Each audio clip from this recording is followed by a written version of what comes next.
Welcome to Business Trip, a podcast about psychedelic entrepreneurship. Psychedelic medicine is transforming mental, physical, and spiritual health, and entrepreneurship will be key to expanding access. Business Trip explores the business models and origin stories of the most interesting companies in psychedelics. I'm Greg Kubin, and I'll be co-hosting with Matthias Serebrinsky. Today's episode is with Genesee Herzberg, the co-founder of Sage Integrative Health.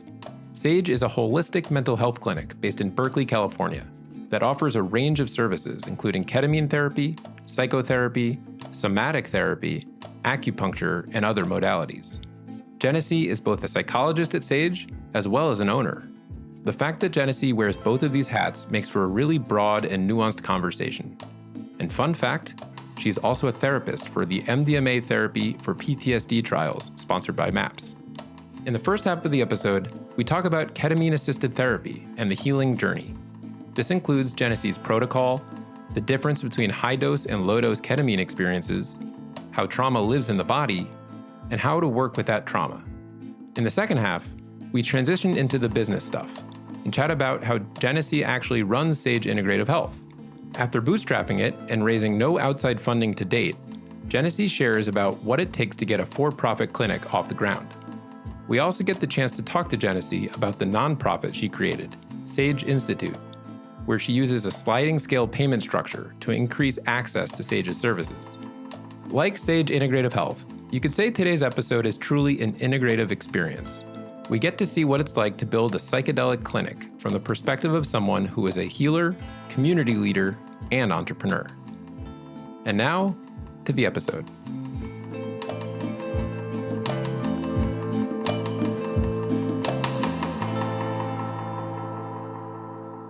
Welcome to the Business Trip podcast. Great to have you here. What is ketamine-assisted psychotherapy and how does it work? Thank you. It's lovely to be here. And in terms of ketamine-assisted therapy, ketamine is one of the few currently legal psychedelics on the market right now. It's available by prescription from a physician or a psychiatric nurse practitioner. And there are two different ways that it shows up in the market right now. One of them is through infusion centers. So that's not ketamine-assisted therapy. It's just ketamine infusion, where people go in, are hooked up to an IV and get an infusion, which typically happens maybe twice a week for the first few weeks and then slows down over time. And that impacts the biochemistry of the person and seems to be helpful for a lot of people with treatment-resistant depression, even without the therapy component. But what we found, we hold an integration group actually for anyone who's working with ketamine in any therapeutic way, including those who don't do it with therapy. And a lot of times in those settings, there's just a lack of safety, a lack of preparation, a lack of support through the experience, which can be, quite agitating. It can also be quite profound, but ketamine is a psychedelic that can bring people into very altered states of consciousness. And without a supportive person there, it can be scary and even traumatizing for some people. So ketamine-assisted therapy, as distinct from just ketamine infusions, is a process of working in psychotherapy with ketamine as an adjunct. So typically someone meets with first a prescriber and who assesses their viability as a ketamine patient and prescribes the ketamine if it seems like a good fit. It can be prescribed through either sublingual lozenges or through intramuscular injection, or again, as an IV treatment. And then the client goes on to work with a therapist doing preparation sessions where they learn about the medicine itself and how it might impact them. They also learn about the course of treatment, and they develop a sense of safety with the therapist. Learn about how to prepare themselves mentally, emotionally, physically, spiritually, etc. So after however many preparation sessions we determine is appropriate, people then have a ketamine-assisted therapy session, which for us is 3 hours long. And in that session, the client ingests the ketamine either through the lozenge that I mentioned earlier, or they're injected, and they will end up having a ketamine experience. And that can vary from low dose, where they're still, present in the room and able to talk to the therapist. We call that psycholytic psychotherapy, or higher dose, where they're more going inwards, wearing eye shades and listening to music, and to have more of a full, almost dissociative experience. Many people have mystical experiences in these states. And then as they're coming down, the therapist and client talk about the experience and start to integrate it. And then there are integration sessions afterwards. We usually like to do at least one integration session about 1 to 3 days after the ketamine session while it's still fresh. And then we'll follow up with usually at least another 1 or 2 integration sessions thereafter. And often people go through a number of rounds of this treatment. It can be very impactful for people. It can really shift them out of deep depressions and also help to open up and deepen the therapy itself. But often people need at least, I would say, 6 or to 8 more ketamine sessions over the course of, sometimes it's a shorter period of time, like 4 to 6 weeks, and sometimes it ends up being a longer period of time, like a number of months or even years. You mentioned that you work with patients in a low dose or psycholytic dose, and then it could be a high dose or psychedelic dose. How do you define which patient gets the psycholytic or the psychedelic dose? So we always start with a lower dose, a psycholytic dose, and the psychiatrist will determine what that is for each individual client. But we're aiming towards a psycholytic session because those can be incredibly valuable for everyone. So we want to get a sense of how does this work for this particular client? Are they able to communicate with us in that state? Does it seem to really open up and support the treatment? And is it helping them in terms of their mood and their symptoms? So we'll have at least the first session as a lower dose session. Some people will love that and want to stay there. And other people will like that, want to continue there for a while with an ongoing curiosity about the higher dose sessions. It's interesting that you have this wiggle room, so to speak. I think about how clinical trials are being done for different psychedelic therapies. And I would say that it's usually a higher dose, more of a psychedelic dose. So arguably an advantage of ketamine and being prescribed off-label is that you can play with that and explore and try different things. Absolutely. Yeah. And I would equate low dose ketamine to more like MDMA, which is more psycholytic in nature. Typically, you talk and process their experiences throughout, though sometimes they will have fully inward mystical experiences. But more often it's a process, and more often it's a psycholytic therapy, where psilocybin, more often, like you're saying, is more of a high dose psychedelic experience. So ketamine kind of gets the best of both worlds in a way. I'm curious on what is that patient or client journey. How do they go from a non-psychedelic session to then doing a ketamine-assisted therapy session to then going back to a non-psychedelic session or integration, but also the idea that maybe they will go back a year later into a ketamine-assisted therapy session. So what is that typical client's journey?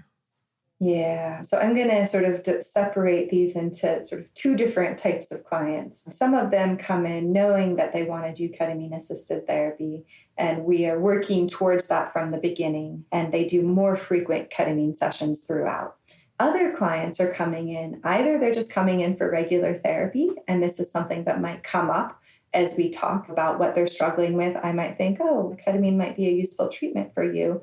So I might give them some information about it and see if it's something they're interested in. And others come in knowing they want ketamine-assisted therapy, but really in the context of an ongoing therapy treatment. So for either of those 2 types of clients, we'll start off in regular therapy and work together for some time. Often it's weeks or even months or even a year or so before they come around to being ready. I've noticed that just based on the media and the way that psychedelics have been portrayed over the years, particularly with the drug war, particularly for certain populations who are particularly oppressed by the drug war, like people of color, for example, who see mass incarceration as a result of petty drug charges and are like, I'm just going to stay away from that. So for some people, it just takes some time for them to get used to the idea. Even if they have found me because I offer psychedelic therapy, they want to do it, there's still a lot to unpack around their fears and concerns and ways that it might. One big fear that I've seen is a fear of unraveling, that they've kind of worked so hard to get to this place, especially people with a lot of trauma in their backgrounds, and they're scared of what would happen if they let go. And ketamine and most psychedelics really have this effect of softening the defenses and opening people up to what's underneath. And that can be very scary for people. So sometimes we're spending a lot of time working with that, or other fears might be that they'll embarrass themselves. They'll do something stupid or embarrassing or inappropriate, that it will impact their brain in the long term. So, I think back to that. I don't know if you remember this advertisement a while back coming from the government and the whole drug war back in the 80s of like, this is your brain on drugs, and they crack an egg into a pan and it's there frying. So, that I think is just so ingrained in many people's minds. And so we have to undo those perceptions. So yeah, it can take some time for some folks, less time for others. And then eventually we'll get started with the ketamine work. And because we've been working together for a while, the safety and trust is already established. And we'll have the session and spend whatever time we need integrating it. Because ketamine is a shorter acting drug and also has an impact on memory, sometimes it's harder for people to remember the specifics of the sessions, especially at higher doses. And so I see it as my job to take really good notes and also to help people to circle back to often the very potent and meaningful experiences that they had. So some of integration is going back, remembering what happened, tying it to their current lives and meaning. Some of it is a somatic integration of working with the ways that their trauma lives in their body and helping them to feel and express and move through those feelings. And then part of it is something you might call implementation. Like a lot of times people get insights about how to change their lives or how to redirect their lives in a healthier way. And so supporting people and really following through on those insights. You mentioned the fear of unraveling. I've heard this many times from folks that are not experienced with psychedelic medicine. And what I'm hearing is that there's a part that is bringing that fear into awareness. But my question for you is, what happens after the fear comes into awareness? Like, how do you work with a client to overcome that? Yeah, so a lot of it's really just making space for the fear, like that it's generally a part of them. I like to think of the psyche as manifesting in different parts of ourselves that developed in our childhood in response to the conditions and adapted to different circumstances. So this I see as sort of a protector part that is worked really hard, like I said, to hold people together. And often that protector part just needs to be heard, needs to be able to express its fears and concerns and be understood in them. So a piece of it is just a real receptivity to all of their feelings and fears and worst case scenarios, and just helping them to voice those things and acknowledging them as legitimate on some level, and then also offering some psychoeducation around what I've actually seen. The primary time that you see people kind of fully unraveling as a result of these substances, and it does happen on rare occasion, but it does happen, is more often with the tryptamines like psilocybin, LSD, DMT. And it's more often when someone has a family history of psychosis and or past experiences of psychosis, and when those are unmanaged. So once we've determined that we think it's safe for them to move forward, we don't foresee that as being a risk. And we've done everything we can to manage that potential risk. So I'll let them know that. And just tell them about what could actually happen. Like it could feel in the session like their guard is down and like they're more open to talking about their trauma, for example, or they're more open to talking about the relationship and their feelings towards me, or more open to revealing certain secrets or aspects of their experience or history that they typically keep hidden because they have a lot of shame around them. And then we can work collaboratively to think about, are there ways that we actually want to work together to protect them from that? Are there certain boundaries that they want me to help them hold in the session when their guard is down? Are there, certain places that they don't want to go? And if I hear them going in any one of those directions, then I'll say, we made an agreement earlier that you didn't want to go here. So let's pause this session and kind of shift to another topic, and we can come back to it and think about whether this is really something you want to be talking about in our next session. So there's a part that wants to bring those feelings out often, but another part that really doesn't. I guess one piece of what we're doing here is working with these protective parts to ensure that they feel comfortable stepping into the work and knowing that I'm going to support them in not going places that they don't want to go. And also in knowing that this fear of unraveling is not likely given the particular context, assessment, who they are as individuals. Would you say that the fear of unraveling and those parts that people tend to protect would be called shadow work? Is that how you would define that? Yeah, I mean, the parts that people tend to protect, it definitely could be termed in Jungian terms shadow elements. So elements of the personality we tend to disidentify with because they were rejected or disconfirmed in our early childhood. And so they live in the psyche as dissociated parts of ourselves. And interestingly, sometimes those parts are shameful parts or are traumatized parts or wounded parts. Sometimes those parts are just beautiful parts of ourselves, charismatic and outgoing. And sometimes they hold our vitality because in our childhood, there wasn't space for us to be those ways. Yeah. And I guess on that note, Matthias and I spend a lot of time speaking with companies that are pursuing the FDA pathway. And in that world, there's such a strong tie between a company developing a therapy going after a specific indication.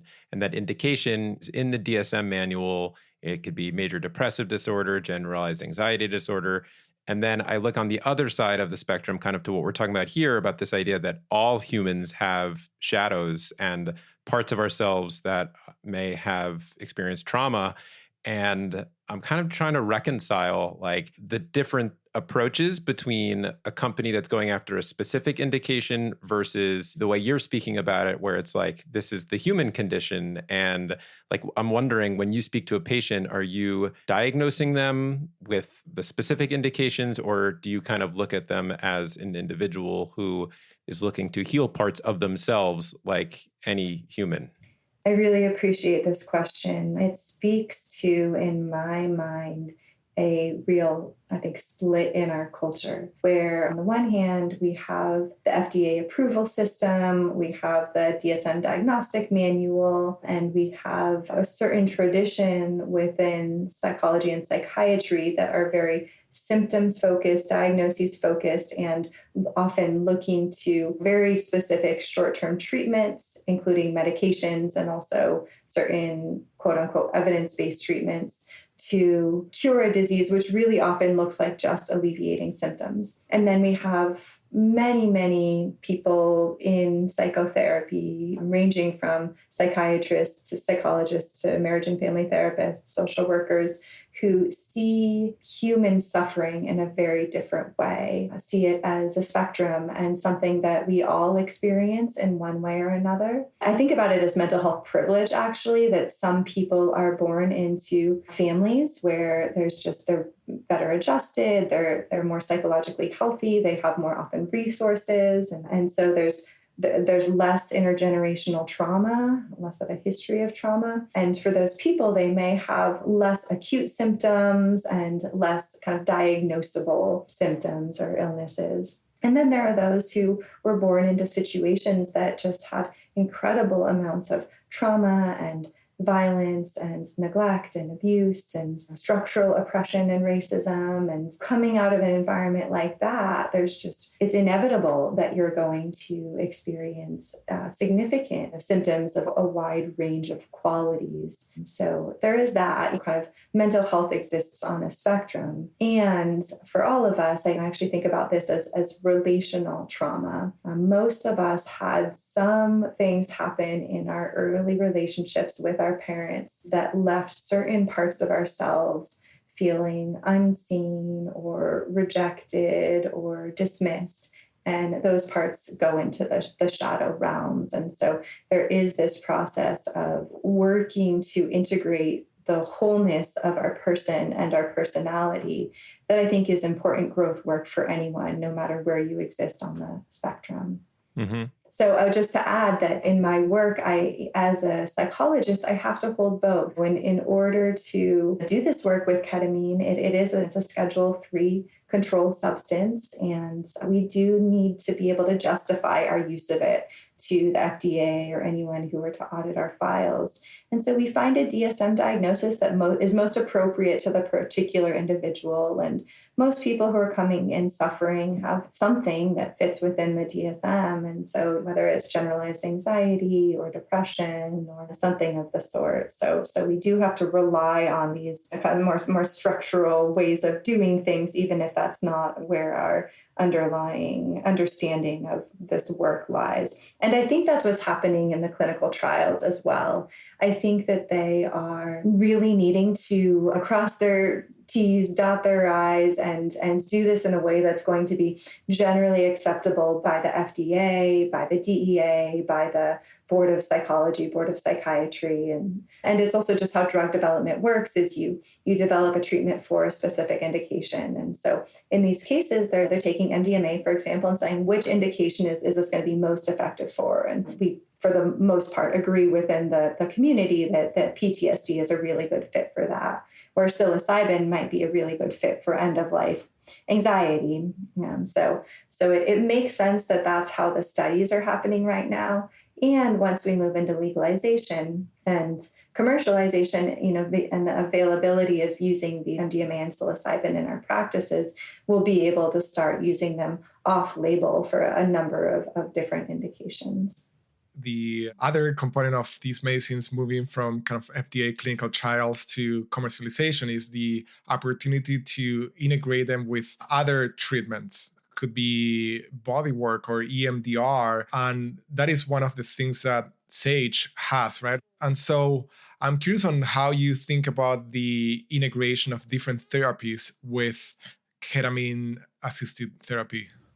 This is one of the topics that I get very excited about. I just think that there's so much potential there for integrating these different modalities, particularly ones that focus more on the body with ones that focus more on the minds, the emotional processes, and the psyche. And so I've really started off that exploration in my own work and found that bringing in body work and bringing in acupuncture to my psychedelic work was incredibly helpful. And well, one of the ways is in kind of opening up those parts of ourselves that don't want to let go. Like sometimes psychedelics soften those defenses right away, but other times they can actually tighten them. Those parts can come on board and tighten even more against the possibility of opening up. And acupuncture, for example, has just been incredibly helpful in working on a somatic level to start to help those areas of tension and constriction to relax. On the other end, when it comes to the integration and implementation and the preparation, modalities like naturopathic medicine and nutrition can be really helpful. There's the term dieta that comes from plant medicine work in Latin America, and that often entails really limiting the foods and toxins that we put in our body in preparation for psychedelic sessions. And some say it creates more of an open channel to receive the medicine. So having a professional help you think through how best to do that can be really helpful. And then on the other hand, people often get messages around needing to improve their health in various ways, both how they eat, but also get a real assessment of what's happening internally and where their neurochemistry might be off. And then also in terms of their daily life practices like exercising and meditation. And so having a practitioner to help you think through those things, coach you, and following through on those intentions can be really helpful. I was speaking with someone recently who was sharing that in her ketamine somatic body work, she was accessing all sorts of memories, even perinatal memories. And that whole concept to me is kind of mind-blowing. Can you speak to that in terms of what you've experienced or with your clients? It sure is. Yeah. I mean, I've seen it in everything from holotropic breath work to really all of the psychedelics I've worked with, MDMA, psilocybin, ayahuasca, more in my own experiences, and ketamine in my work. And yeah, there are for certain people a way that the medicine seems to bypass our, conscious memory and take us into places that seem to be more of a somatic memory, the ways that the body holds our trauma in our system, and allow us to touch into those places often it looks like actually moving into the position that the body made in order to protect themselves in that moment, or the position that they got frozen in. Peter Levine, who developed somatic experiencing, a modality that's for both psychotherapists but also non-psychotherapists, of working with trauma in the body. He sort of looks at the ways that animals respond to trauma and describes the ways that when something happens, say their deer is chased by a cheetah, they escape. The deer has been in this fight or flight mode, and it then is safe. And what they do is they shake it off. Their system is able to naturally just shake off the trauma. And so they don't go on to carry it in their bodies. Where for us and humans and some animals too, in various circumstances, the opportunity to just shake it off isn't there. Maybe it's a chronic experience, or maybe they're in utero and that's not possible, or going through the birth canal, or just in a very infantile state where the threat is consistent. Then it lives in the body, not having been properly released or attended to. And so, often these medicines bring us back into that frozen or stuck place.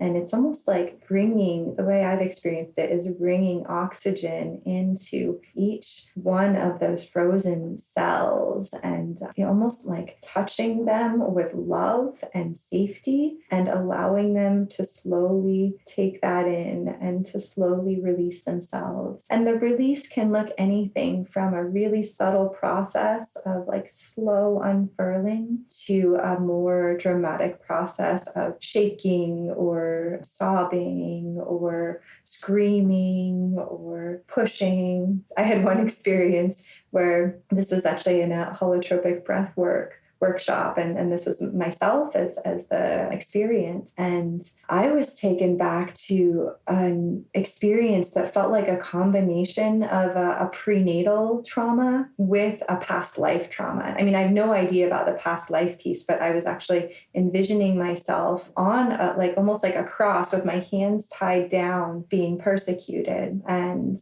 that felt actually like another iteration. If we think of sort of the like holographic nature of the universe, or how does Stan Groff talk about it? These kind of multiple matrices or different levels of experience that happen from the biological, developmental, prenatal, past life, and relational, and all sort of combine themselves into one complex. And so here I was experiencing the various elements of this one complex as it lived in my body. And the person who was holding space for me, I asked if they could hold down my hands just to kind of amplify that feeling of being held down.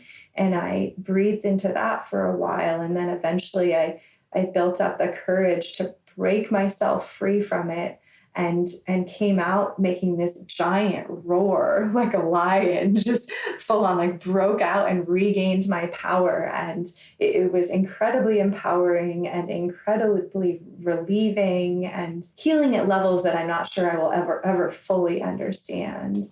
And so when you have a client who is you would call it like a mystical experience, a spiritual experience, what do you believe your role is to be in that moment? Well, so I'll distinguish there. I think what we were just talking about may be experienced as mystical, but it may not be. Like a client recently went into a place of feeling. The image that came to mind was an infant just like left completely alone, and just totally alone in utter despair. And that she was feeling that in her body. She was sobbing, and that image was just what that was there and stuck around. And she was able to verbalize it. This was on a lower dose. So I felt like my role there was to be with her, support her in her experience, make contact somatically, physically. We talk about touch prior to these sessions and get consent around it. And if the client is open to it, it can be a very profound way of offering a sense of containment and holding and love in these really challenging places. And then later on, we spent time unpacking and trying to understand what was happening there. Mystical experiences, on the other hand, more often seem to show up in higher dose of psychedelic levels. And often people have their eye shades and their music on. And so I see my role throughout those sessions as in holding a quiet, open, receptive, tuned spaciousness. I'm sitting in meditation, basically, and doing my best to tune into what's going on for them, and noticing both what I see in them in terms of like grimaces or body movements that might be coming up, what I feel in myself as an aspect of what we call the countertransference. So the kind of feelings that the therapist picks up in response to the client, and sometimes even reveries, like where my mind goes. I'll take note of that as well.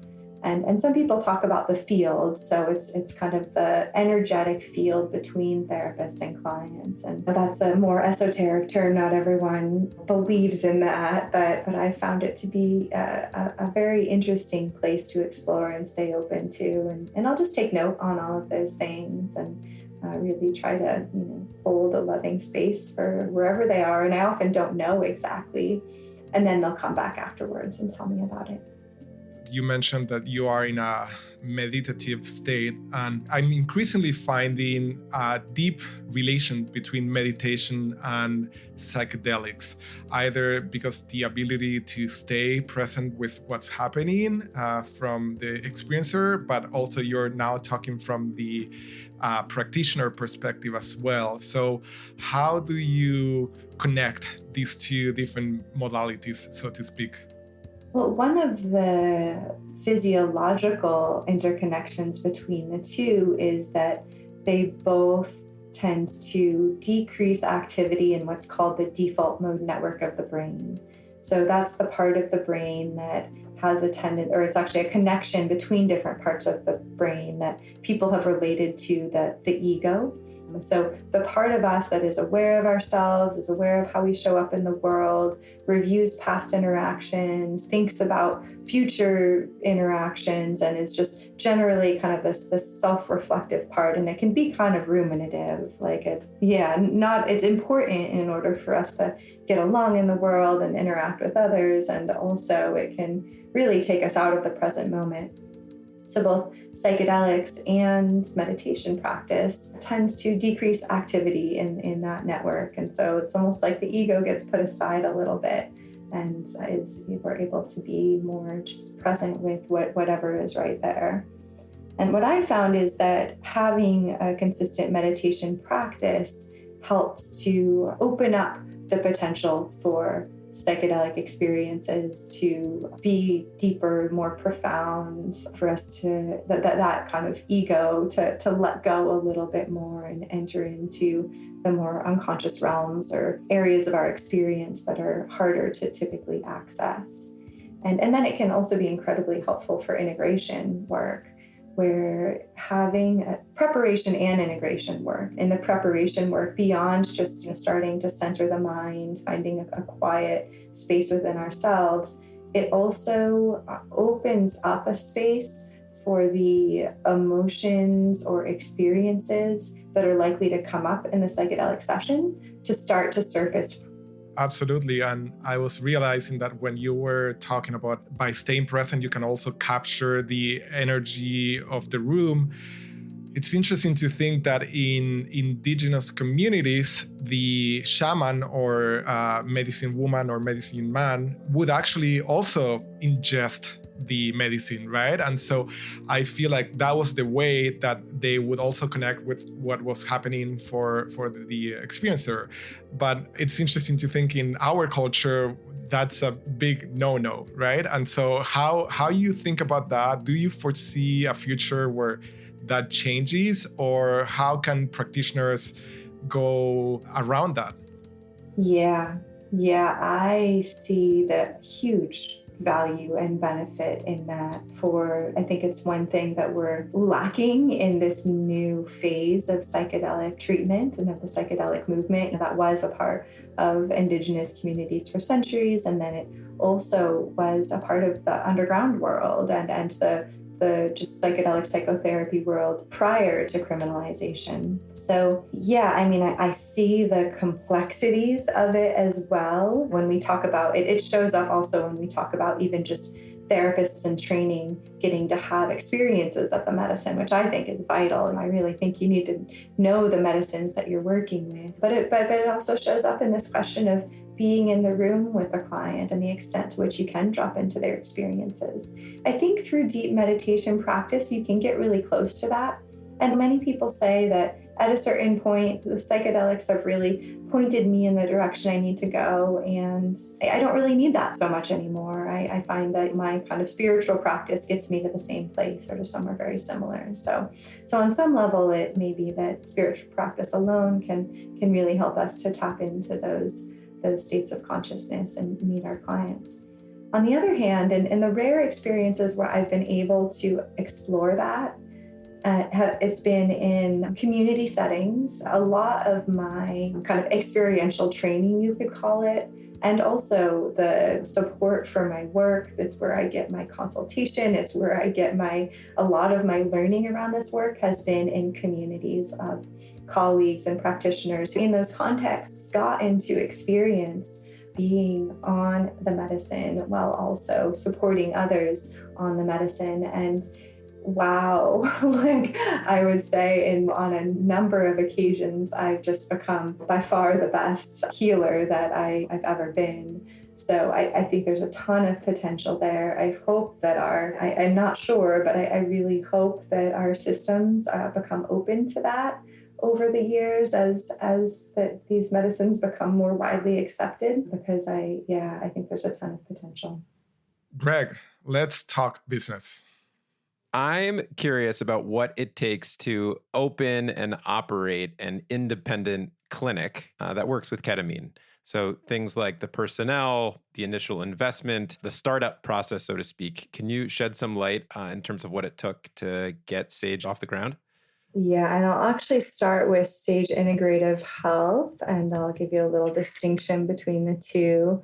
So Sage Integrative Health was the first business that I co-founded with Julie Megler, a psychiatric nurse practitioner, and that is the Integrative Health and Psychedelic Therapy Clinic. And it's a for-profit business, and it has a range of different integrative health modalities in addition to psychotherapy and ketamine-assisted therapy. And then Sage Institute is our nonprofit sister organization that offers sliding scale ketamine-assisted therapy and other mental health services primarily. So the nonprofit was really intended to bring the prices down so that almost everyone can afford them. So I'll start with Sage Integrative Health because that was where we started. I mean, the first thing that Julie and I did kind of in parallel were looking for a space. You need to have a location. Well, these days in COVID, you don't necessarily. It could hypothetically all be virtual. But for us and really ongoingly, we felt like we needed a space. And that was quite a process. And the city of Berkeley has a lot of zoning and permitting laws that require that basically any building that's zoned residential cannot be converted to a business or a medical zoning because of the housing crisis.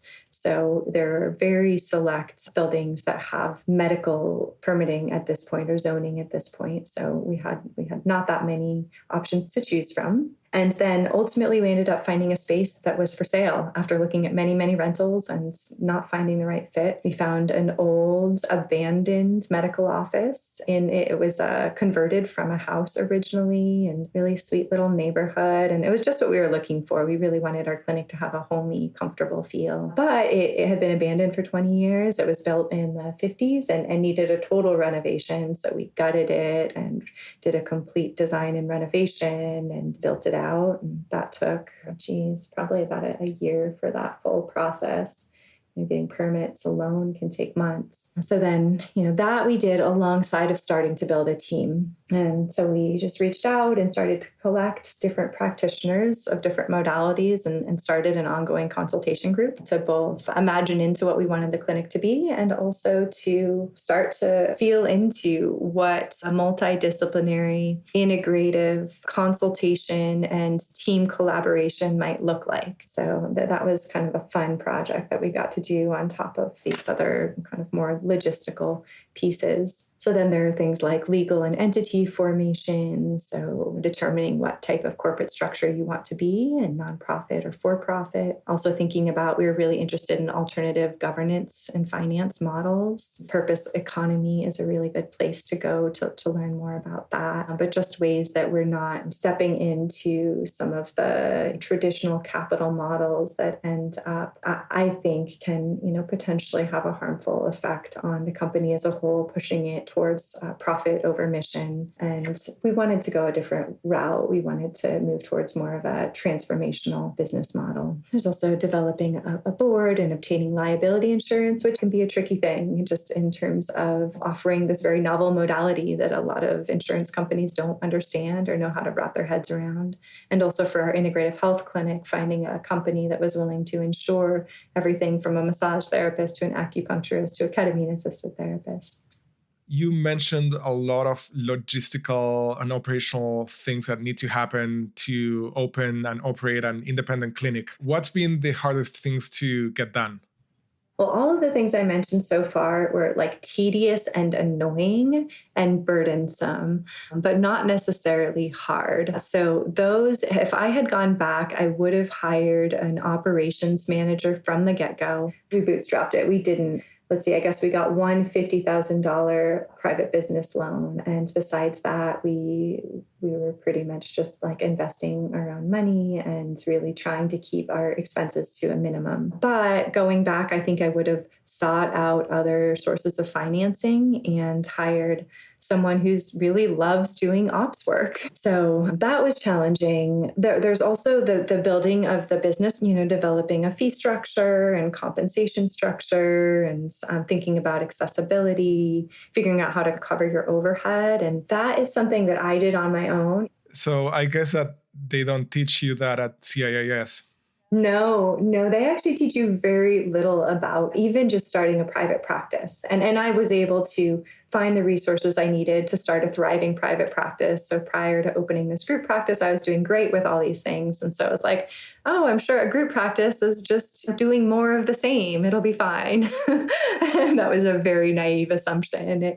There's just so much more that goes into running a group practice or a larger clinic. Are you still looking for a finance or business person to support you? Yeah, if anyone's interested, please reach out. So you mentioned the B word, break even. Can we talk a little bit what it means to break even in a group practice? If someone's thinking about starting one, how many patients at minimum they should have?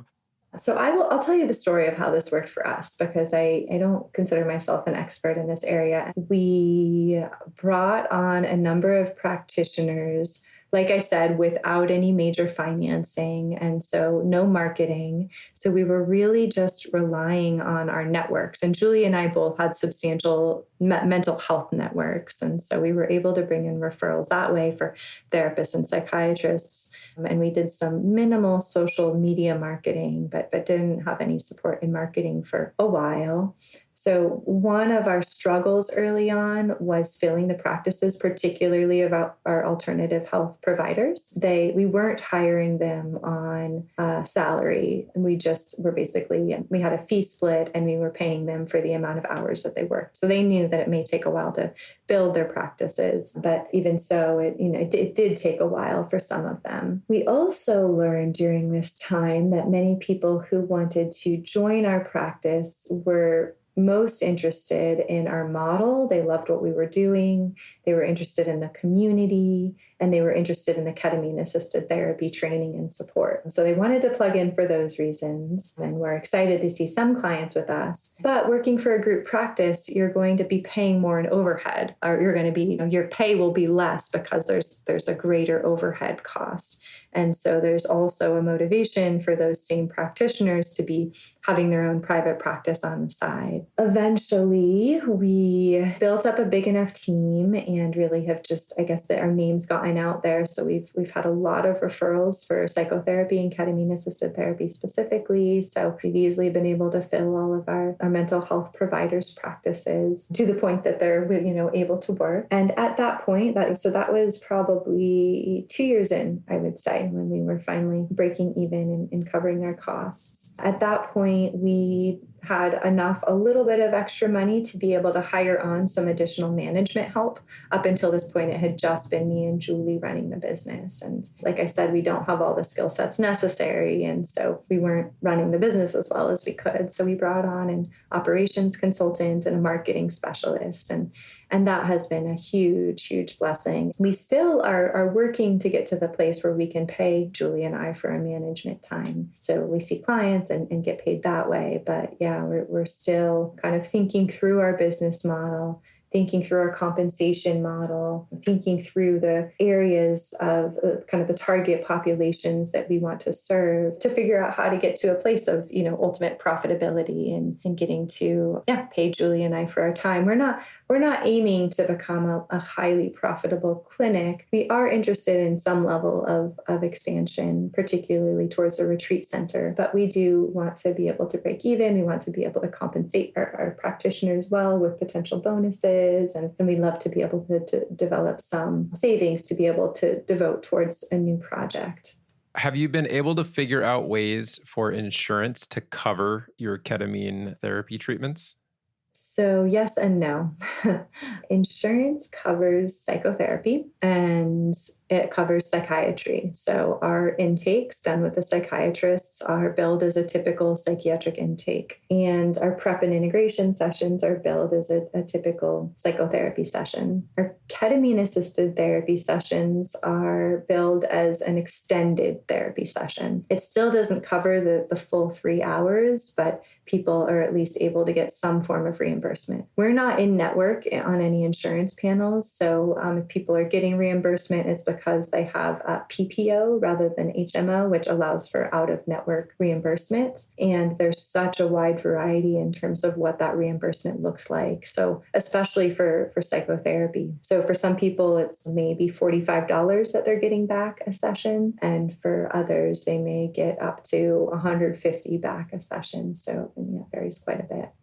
You'd also talked about your interest in increasing accessibility, and the Sage Institute has a program that has a sliding scale depending on people's needs. Can you kind of tell us about how that works and some stories that you can share? So our original idea at Sage Integrative Health, was to create an integrative health clinic that was also fully accessible to anyone who needed it. And we thought about different models of that, like a sliding scale that goes in both directions. So beyond just our typical fee-for-service, you would pay much higher if you had a significantly higher income. And there's also the idea of a patient assistance fund where you're just collecting funds that are donated to specifically subsidize lower fee treatments. We weren't able to get either of those programs running successfully. We didn't put as much energy in as we could, but it wasn't working out with the kind of resources and capacity that we had at the time. So at that point was when we started thinking maybe we just need a whole other program, and one that's a nonprofit 501c3 so that we can collect donations and grants tax-free. So that's where Sage Institute comes in. And there, at this point, the money that comes in to subsidize client fees and also to cover our overhead is in part from donations, from philanthropy, from foundation grants, that kind of thing, and then in part from client fees. Our clients do pay a fee, but it's much, much lower than market rate. So it ranges from $15 to about $100 and $150, depending on income. And so we do still bring in some client fees. And then the other way that we're able to make it work is that we're set up as an internship training program. So we have psychotherapists in training. Typically, they've gotten their master's at least. They've finished their graduate programs completely, and they have some experience in psychotherapy, but they still need to gain their hours towards licensure. And that system is set up now so that people in that situation expect to make less than they will once they're licensed, while they're gaining their hours towards licensure, while they're receiving supervision and training. And we offer a very rigorous training program in psychedelic assisted therapy. So there's a high demand. There's a lot of people interested in taking part in our program in order to get this 2-year training in psychedelic work, which has a market value of, I think some of the programs out there cost up to $10,000 for a year-long program. So yeah, that's the setup there. There are still some major flaws or areas that we're working on. In part, it has to do with just that setup that I described as a whole. If you look at just about any other profession, whether it's someone in the business world coming out of business school or someone in working as a medical doctor, and just the tech sector, really just coming out of undergrad, their expected salaries are already way up there. They can expect to make far more than a living wage when they've got a master's degree, and for some even just a bachelor's. And here in the mental health field, and I think this has a lot to do with societal perceptions of mental health and seeing it in some ways as more of a feminized field. So that plays into it, but also seeing it as maybe unnecessary for a lot of folks. I think that's changing with COVID when almost everyone is experiencing some form of mental health struggle. Where my mind also goes is to the insurance coverage side of things, and that just being such a powerful lever if it can be tapped. Are you optimistic about that in terms of more coverage over time? I am, largely thanks to the efforts of Leah Mix and Thea. They've created, I forget if they call themselves an official insurance company or more like a linkage between clinics and insurance companies, but basically to be able to provide insurance coverage for psychedelic assisted therapies. So I'm on their advisory board, their clinical advisory board, and I'm also Sage Integrative Health is going to be one of their pilot clinics. So I'm very interested to see how that will roll out, what it will look like. But they're really prioritizing wanting to make sure that these services are covered with high standards of practice, and also wanting to ensure that doctors and psychotherapists get paid what they deserve. One of the issues with traditional insurance coverage, and the reason that we aren't on any in-network plans, is that the reimbursement rates are half the rates that we would charge otherwise, and it just isn't sustainable it doesn't cover our overhead to be able to work at that level of revenue. And my hope is that as they start to see how effective these treatments are and how in the long run they reduce expenditure on medical treatments, that they'll see that it's to their benefit financially. Yeah, the idea of Thea and them becoming a third-party administrator and reimbursements through Medicare or Medicaid, and the potential approval of MDMA and psilocybin for psychedelic-assisted therapy, it feels like there are all these waves that, in a way, are in your favor. So with the idea that entrepreneurship and starting something is always hard, as you've mentioned, this has not been easy. At the same time, there are a lot of reasons why to be optimistic in a way. Yeah, I think so. I mean, we set up our clinic as a ketamine-assisted therapy clinic, both of them, but really with the intention of being able to incorporate psilocybin and MDMA as they become legal. And we see that happening. We've talked about MDMA therapy, psilocybin therapy potentially being approved in the next few years, and you having involvement with MAPS with MDMA therapy. Where do you envision, beyond the initial indications that they're targeting, right? MDMA targeting PTSD and psilocybin initially being major depressive disorder and treatment-resistant depression. How do you plan to incorporate those medicines into your practice kind of outside of those indications? Like, are there other indications that you're like, this would treat this very well?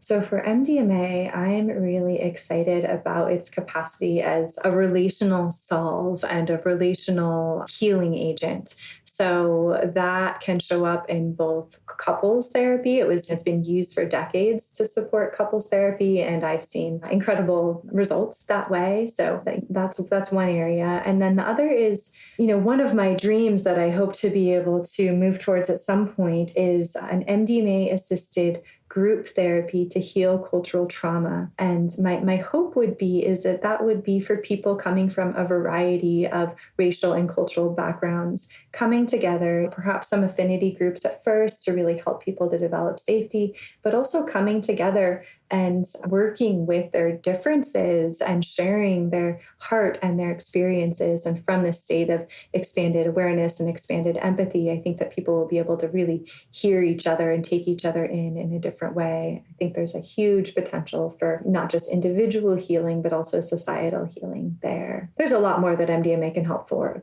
just a lot. I think really most indications it can be supportive in the context of a really solid therapeutic relationship. But those are my two inspirations at the moment. How about psilocybin? Psilocybin, again, I think there's a range of possibilities there. I lean towards MDMA as the kind of first line of treatment for anyone who's got any sort of significant trauma history or even major anxiety. But psilocybin I see as a beautiful, both personal growth tool to treat existential depression, tool to support people, again, in their end of life anxiety. That the way in which it opens up one's mind to the reality that's outside of what's directly perceptible. It gives us a sense of the interconnectivity of things. It often gives us a sense that there's something larger than ourselves. It connects us deeply to the plants and the animals and the trees. I think that is healing for anyone from existential depression to facing death and freaked out about it, and also an atheist, to just people wanting to do personal growth work and find more meaning in their lives. And so, I think there's a ton of potential for, again, not just individual healing, but also healing of our relationships to each other and to the planet, ecological healing. And I just think that's essential in this day and age with what we're facing with climate change. We are going to do a couple rapid fire questions. First rapid fire question. What's your life's purpose? Well, that's a big one. I mean, I when I was about 12 years old, imagined into a clinic or an organization that would house the homeless, offer vocational training, and offer shelter for orphans who would then be adopted by the homeless as they went through their healing process. So this was just me growing up in the Bay Area, seeing how many people were struggling. And I just always had this deep commitment to help people in whatever way I could. And now that's changed and shifted over time. But I see myself as here on this earth to create systems and structures, and also through my own healing offerings, to be able to heal individuals and larger systems in all the ways that I can. My rapid fire question is, what will the psychedelic landscape look like 5 years from now? I will give you my dream rather than my fear. My dream is that 5 years from now, MDMA and psilocybin will have been legalized for medicalized use, and that there will be a number of clinics and hospitals and VAs and even private practice offerings that are able to offer this work in a way that is client-centered and really respects the ongoing slow nature of the work and is not looking for a magic pill, with a real good sense of quality of care and ethics and inclusion, that those clinics will be accessible to anyone who can benefit, both financially accessible and also culturally accessible, so that those who have been excluded from the movement in the past will have access in the way that anyone else does. And at the same time, I imagine the decriminalization and legalization movements moving forward in many states, maybe even across the country, such that not just medical professionals and not just those suffering from medical and mental health issues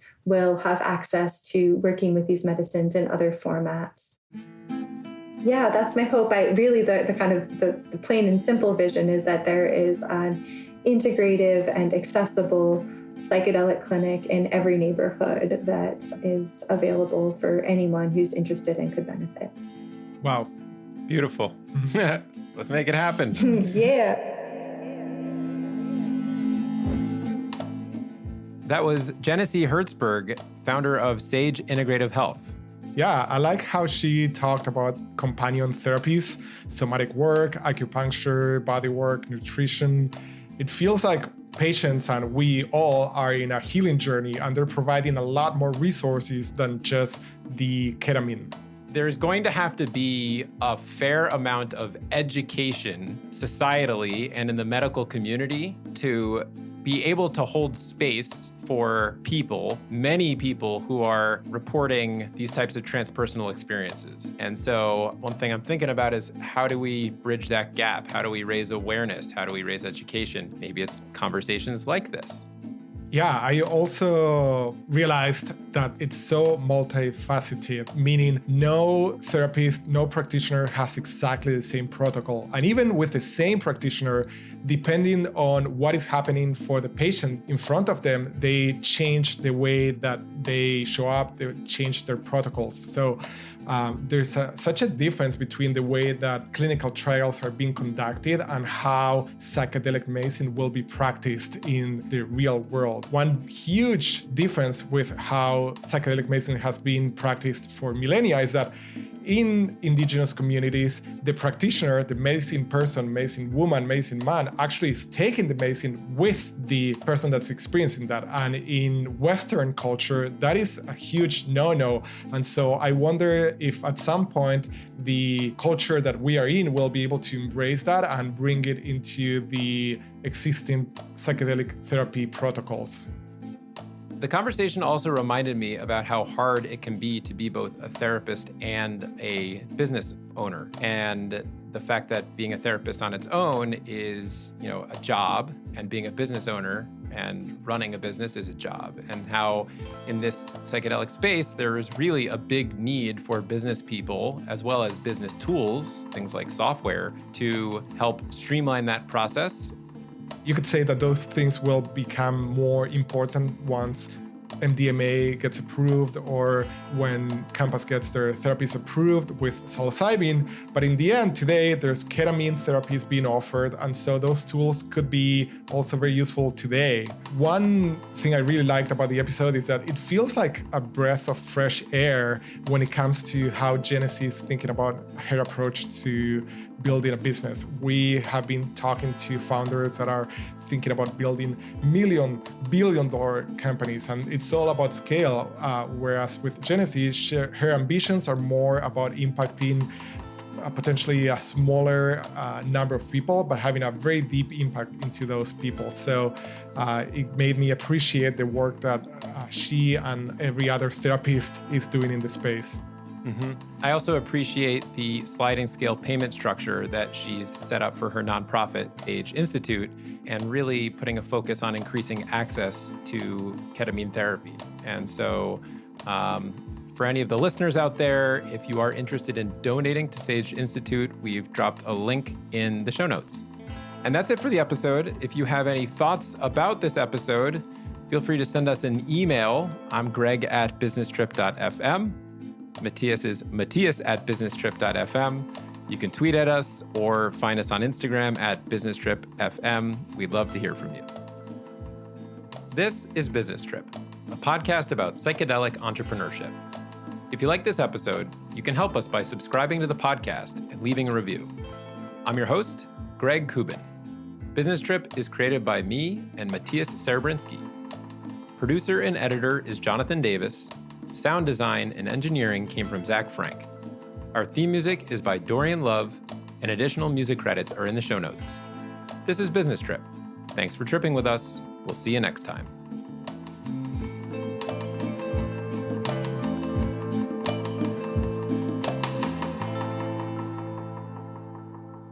Greg, let's talk business. And now, ketamine, about psilocybin. Meditation and psychedelics.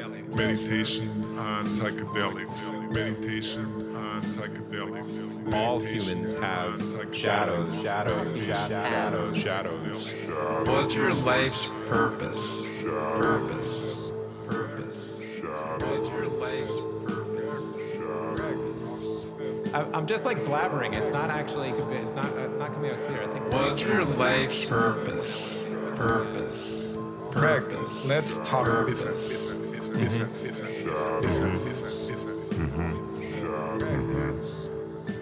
Ketamine.